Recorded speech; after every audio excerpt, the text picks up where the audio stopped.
Hey guys, welcome to part 4 of converting a Titanic kit into Britannic.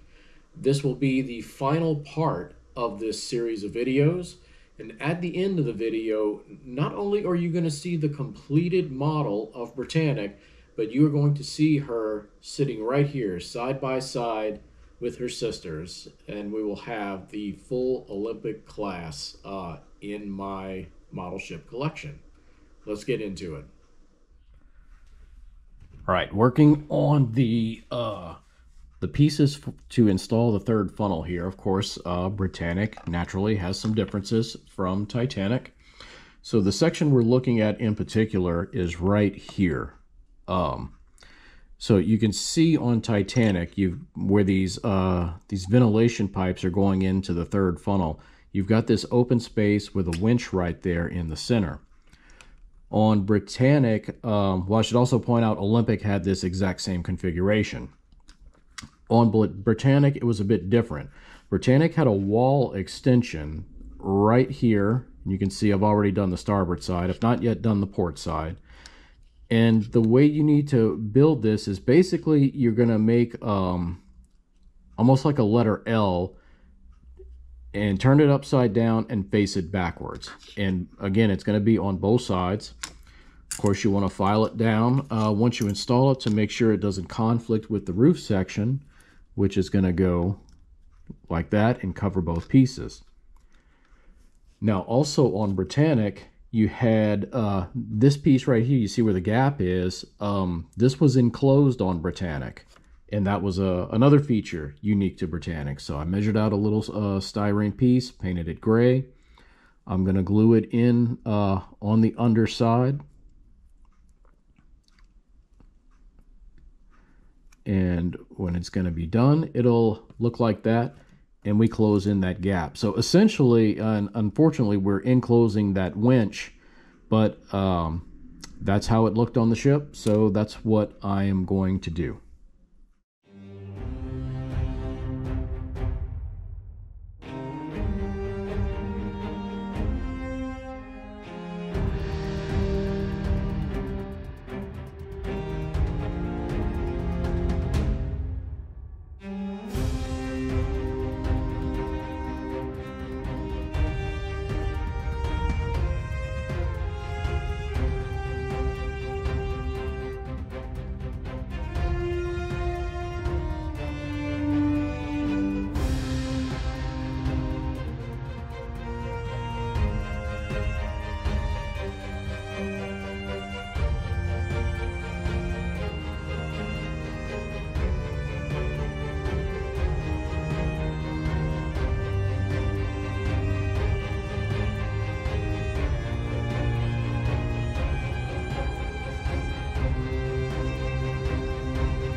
Time has finally come to install boat deck. Gonna use my cement glue. I'm using this one instead of the Tamiya, although I prefer the Tamiya because this one has a much wider brush, and I intend to apply very generous amounts of this stuff. So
Right. One of the things I need to point out as we're entering the final stages here is the ladders for the aft mast.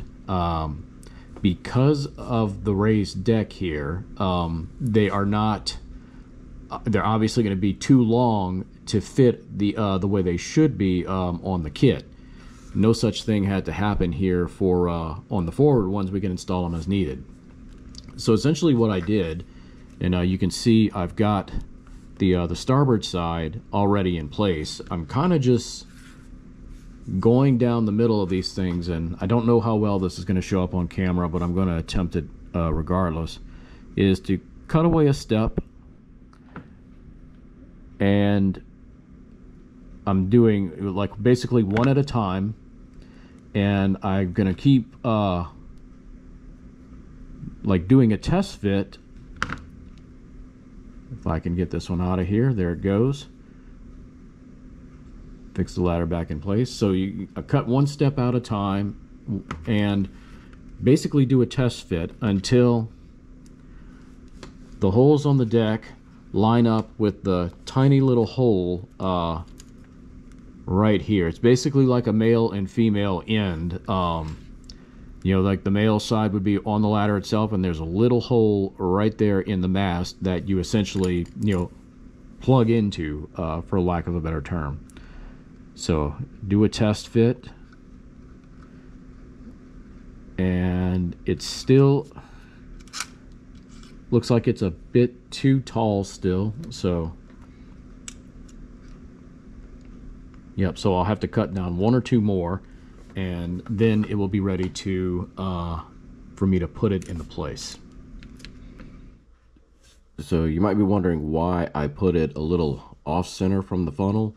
This is the correct location that it would be on the ship, and the this one also did not have as many boats. You can see there's two different gantry davits that that you get when we bought them, and this one is the only one where you had a smaller amount of lifeboats. The aft ones all had this exact amount.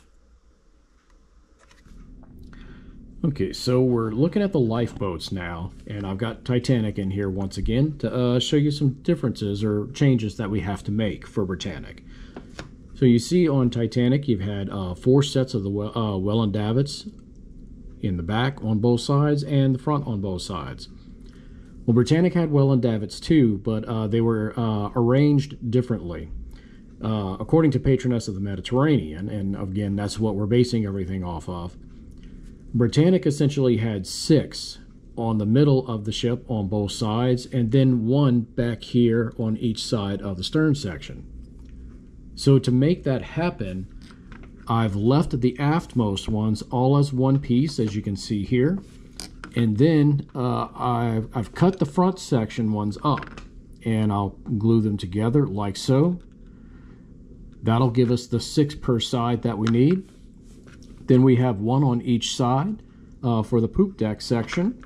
And these front ones, these 2 forwardmost ones, you can probably see these little prongs sticking out. That is over here. You can see they had these little cutters sitting on top of the forwardmost lifeboat. Well, we're not going to use these at all, and we're not going to use the lifeboats at all. The only downside to this is, according to Patroness of the Mediterranean, Britannic had at least 2 lifeboats on every single set, including the ones in the back. Unfortunately, there's no way to replicate that because we simply don't have enough lifeboats in the kit. So while we may not have the accurate number of lifeboats, we'll at least have what we have positioned in the correct spots, and again, it'll still be the Welland davits, which is again what Britannic had. So I'm going to get to work on that.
right, so here we are in the final stages of the build here. And you see I've got the aftmost gantry davits to put on, and they're going to go right on this section on each side.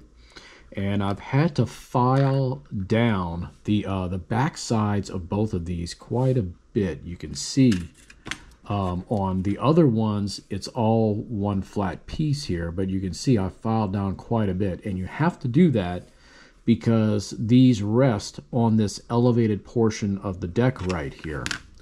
So in order to make them fit nice and flush the way they should, that's what you have to do. Another thing concerning these, on these aftmost ones, right here where this boat is, Britannic actually had some motorboats, one on each side. You can buy like a little kit of lifeboats in this scale that are, you know, aftermarket, nothing to do with the kit. And you can cut one of the boats off and put that motorboat on to, you know, to use that in its place. I've been thinking about it for several days whether or not to do it. And ultimately, I've decided that I'm not going to do it. A few reasons why. One, it's going to take over a month to get the those little boats, and I really don't want to wait that much longer for being this close to the end of the build. But more importantly, when you get these pieces from Shapeways, the gantry davits, they come as a set of 8, and I've already destroyed 2 of those beyond the point of repair. My concern is I get those boats in and I try and modify these and I destroy these, you know, the same as I did the others, to the point where they can't be fixed. Shapeways is closed, you know, they're out of, the company is out of business, so I cannot get these again. And the problem with the plastic on these is that these pieces are so brittle, they break so easily. I've decided that I will live with that one little inaccuracy for the sake of, you know, I can't destroy these and not be able to never buy them again. That's what I'm really concerned about. So that is the reason why I am not going to put those small little boats on here. I'm just going to accept these as they are, and I'm going to install them right now. And as I've explained earlier, when it comes to these Shapeways pieces, I'm using you know, the Loctite here instead of you know, my Tamiya glue, because this is not the same type of plastic that the model kit is made of, and I'm concerned that, you know, they won't bind using that glue the way they should. And that's why I am doing it this way. And we're going to put them right here on the very corner. That's where they belong. Another thing to point out, there were also on each set of these aft davits, there were boats behind the davits. The good thing is I've got extra lifeboats from the kit. I've got extra lifeboats from the davits that I said I mangled throughout this process. So I can always go back and do that should I want to. And right now I'm thinking I won't, because they're going to conflict with the way I've got the rigging for the funnels set up. So for now, this is how things are going to be. So these are in place. So what's left? All that's left, Britannic had these little machine houses for the aftmost gantry davits, and they would each go in a corner like so. I gotta paint this one. I gotta put those two pieces on, install the propellers, and this build of Britannic will essentially be finished.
Okay guys, there you have it. That wraps up this final episode of converting a Titanic kit into Britannic. You can see we have the entire Olympic class all together, finally. It's been a long time coming. I'm really excited to finally have all three sisters in my collection. Hope you guys have enjoyed this series, and as a reminder, you may not have to do this because as long as the Hobby Boss kit of Britannic comes out, the one that was recently advertised. So keep a lookout for that, and soon you'll eventually have your own Britannic, and you won't have to go through what I did to make it happen. Thanks again for watching, everyone, and until the next time, you know the drill. Drive safely.